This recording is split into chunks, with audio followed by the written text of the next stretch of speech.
Assalamualaikum warahmatullahi wabarakatuh. Alhamdulillahi rabbil alamin.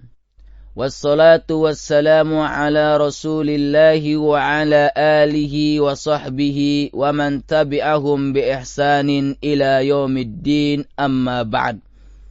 Pendengar yang mudah-mudahan dirahmati Allah subhanahu wa ta'ala. Pada kesempatan sebelumnya, saya telah menyampaikan tentang rukun-rukun berwudu, yaitu anggota tubuh yang harus ditunaikan tatkala seseorang melaksanakan ibadah wudu. Dan pada kesempatan yang mudah-mudahan dimuliakan oleh Allah subhanahu wa ta'ala ini, kita akan membahas tentang sunnah-sunnah di dalam melaksanakan ibadah berwudu. Saudara kaum muslimin, a'azzanallahu wa iyyakum.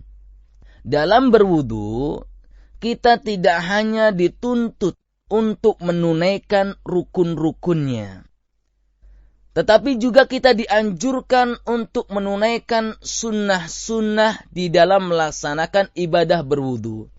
Hal ini dilakukan agar kita meraih kesempurnaan di dalam ibadah wudu ini, sehingga benar-benar wudu yang kita lakukan itu dapat menghapus kesalahan-kesalahan kita. Kesalahan-kesalahan kita dengan wudu tersebut akan berguguran bersamaan dengan tetesan air wudu yang mengalir dari anggota badan kita.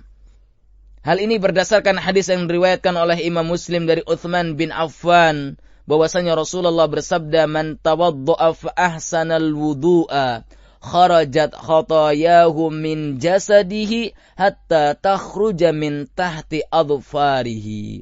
Barang siapa yang berwudu lalu membaguskan wudunya, niscaya kesalahan-kesalahannya keluar dari badannya hingga keluar dari bawah kuku-kukunya. Sehingga hadis Rasulullah SAW ini seharusnya memotivasi kita dalam melaksanakan ibadah wudu, tidak hanya mencukupkan diri pada rukun-rukun saja, tapi segala yang telah dicontohkan oleh Rasulullah SAW atau yang telah disunnahkan oleh Rasulullah SAW. Di antaranya adalah membaca basmalah tatkala mulai berwudu. Hal ini berdasarkan sabda Rasulullah SAW yang diriwayatkan oleh Imam Ahmad dan Imam Abu Dawud. La wudu'a liman lam yadhkur ismallahi ta'ala alaihi. Tidak ada wudu bagi orang yang tidak membaca basmalah. Kemudian sunnah wudu yang lainnya adalah bersiwak, yaitu menggosok-gosok gigi dengan siwak. Hal ini berdasarkan hadis Rasulullah SAW yang diriwayatkan oleh Al-Imam Bukhari dan Imam Muslim, "Laula an asyqa ala ummati la amartuhum bis-siwaki 'inda kulli wudu'in." Seandainya tidak memberatkan umatku, tentulah kuperintahkan mereka untuk bersiwak di setiap berwudu. Kemudian sunnah yang ketiga adalah mencuci dua telapak tangan hingga 3 kali di awal wudu. Hal ini berdasarkan hadis riwayat Bukhari dan Muslim rahimahumullah dari jalur Uthman bin Affan radhiyallahu anhu ketika berwudu. Maka beliau mencuci kedua telapak tangannya 3 kali dan di akhir wudunya beliau mengatakan, "Aku melihat tata cara wudunya Rasulullah SAW seperti wuduku ini." Kemudian sunnah berwudu yang lainnya adalah madmadah, yaitu berkumur-kumur. Maksudnya adalah menggerak-gerakkan air dari ujung mulut ke ujung mulut lainnya, kemudian mengeluarkannya kembali. Hal ini berdasarkan hadis yang diriwayatkan oleh Al-Imam Abu Dawud, bahwasanya Rasulullah SAW bersabda, "Idza tawadda'ta famadmid." Apabila engkau berwudu, maka berkumur-kumurlah.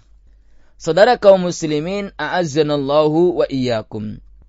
Sunnah berwudu yang selanjutnya adalah bersungguh-sungguh memasukkan air ke dalam hidung dan mengeluarkannya.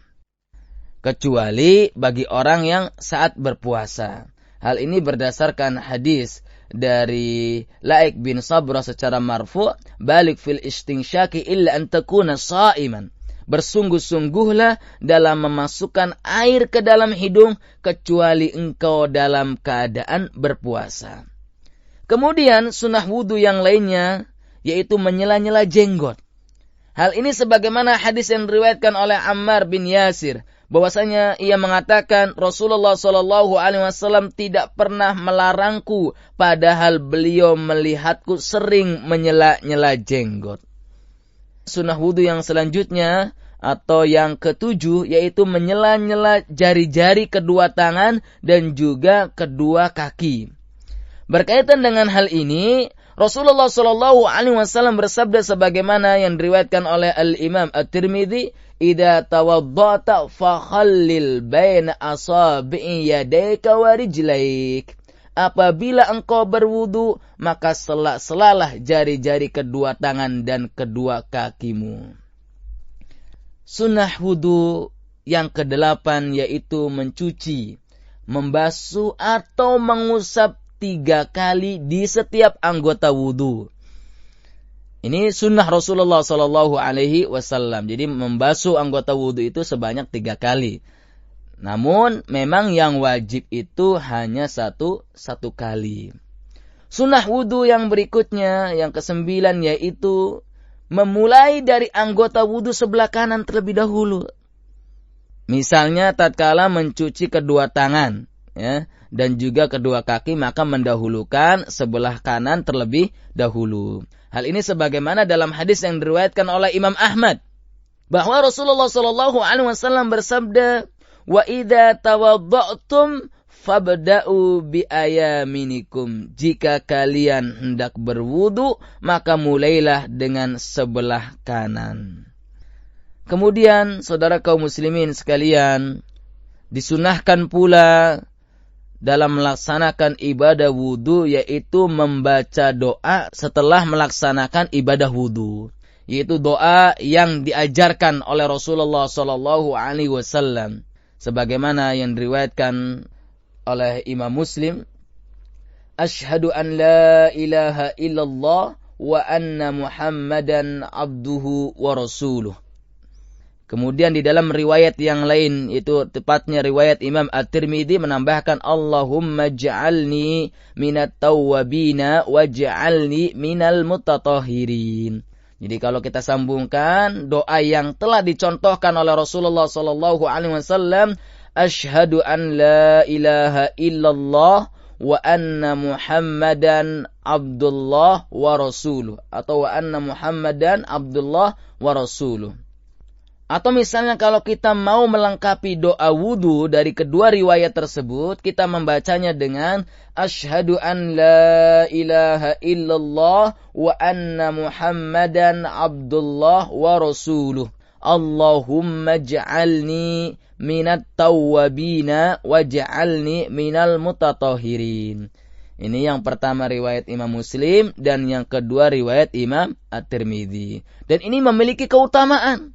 Keutamaannya sangat besar sebagaimana yang diriwayatkan oleh Imam Muslim. Rasulullah bersabda, "Ma minkum min ahadin yatawadda'u fayublighu aw fayusbigh al-wudu, thumma yaqulu asyhadu an la ilaha illallah wa anna Muhammadan abdullah wa rasuluh, illa futihat lahu abwabul jannah ats-tsamaniyah yadkhulu min ayyiha syaa."